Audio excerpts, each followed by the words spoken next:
Mu minsi mike ishize muhango wo gusezera bwa nyuma kuri Madame Ingabire Marie Immaculée wari impirimbanyi y'uburenganzira bw'ikiremwamuntu ndetse akaba yari n'umuyobozi wa Transparency International Rwanda irwanya ruswa n'akarengane witabye Imana. Umuhango rero wo kumusezeraho bwa nyuma mu gikorwa cyabaye nimugoroba mu rugo rwe Kicukiro.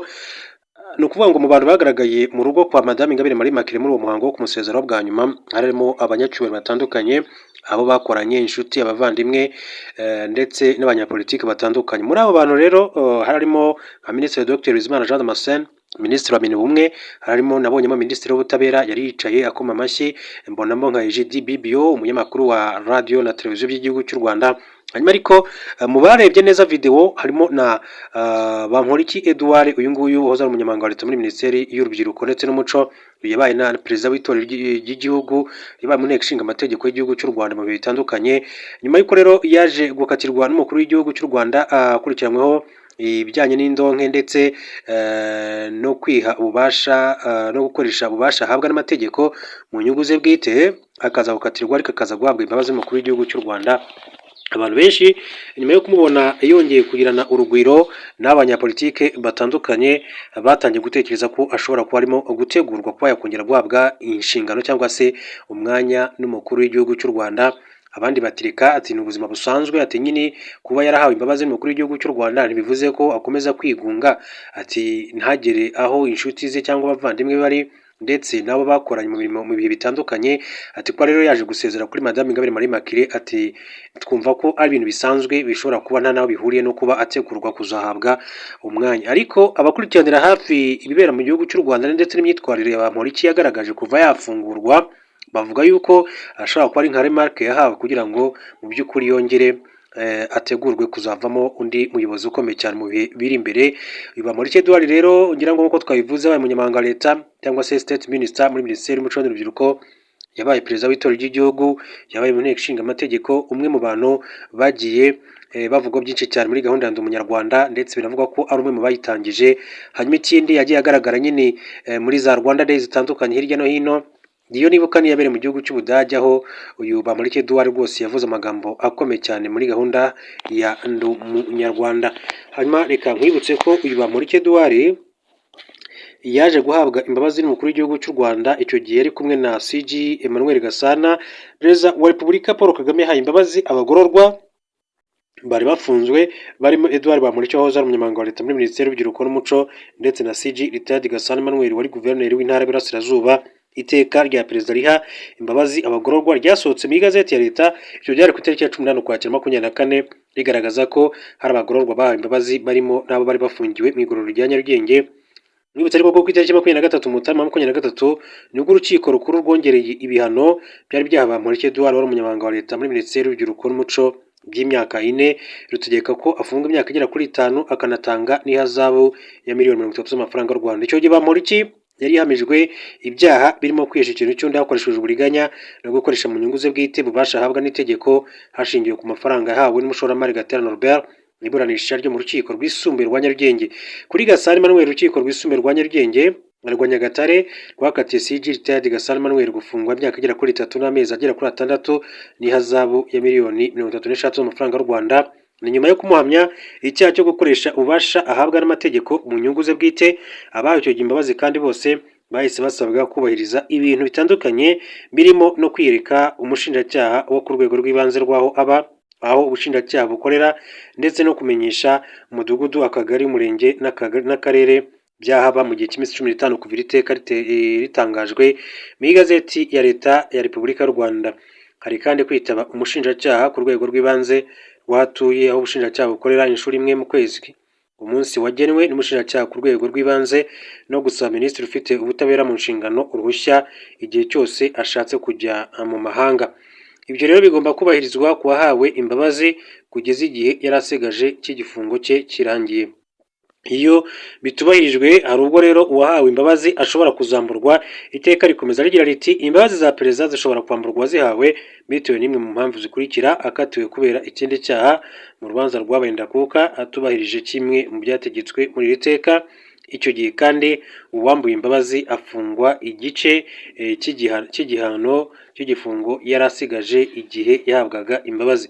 Uretse abahawe imbabazi ku gihano bari basigaje, hari uwagabanyirijwe ibihano ariwe PC Tuyishime Moise wari warahamijwe igifungo cy'imyaka 25 ariko kikaba cyaragabanyijwe rero kugera ku myaka 10.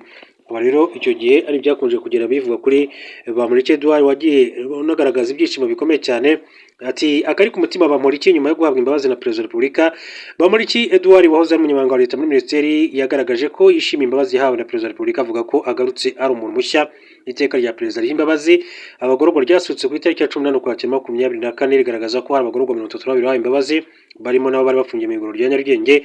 Ku 23 Mutarama 2023 nibwo urukiko rukuru rwongera ibihano byari byarahawe Bamporiki Edouard. Icyo gihe Bamporiki rero yaramijwe ibyaha birimo kwica ikintu cy'undi, yakoresha uburiganya no gukoresha mu nyungu ze bwite ububasha ahabwa n'itegeko hashingiwe ku mafaranga ahawe n'uyu mushoramari Norbert nyiri NBG Group.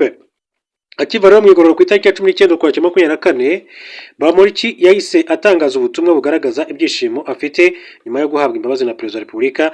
Mu butumwa yanyujije kuri X yagize ati zireze, urugemwe rurameze, urubuto rutaboze, umutwaro nagatwaye iteka, umutware wanjye awutwamishije imbabazi, ndawutuye ndonamutse, ndemye ndanyuzwe, ndumva niyumva nkindirira. Nshimye Uwiteka waturemeye umutware Paul Kagame kubwe ubwere, ati bwimuye ubwirabure, ati bidasasiwe ubwira kabiri. Ni ubutumwa bugaragaza ko yishimiye imbabazi yahawe ndetse ko atuye umutwaro wari umuremereye, agarutse ari umuntu mushya.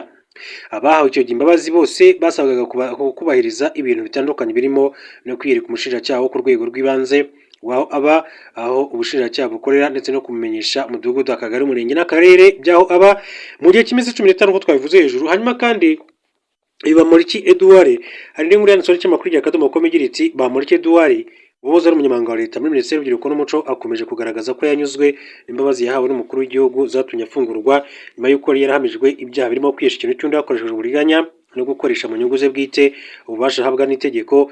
Ati kuri iki cyumweru Bamporiki yabinyujije ku rubuga nkoranyambaga rwa X rwahoze ari Twitter yatambukije igisa n'isengesho ryo gusabira abamubaye hafi bose mu gihe yari afunzwe.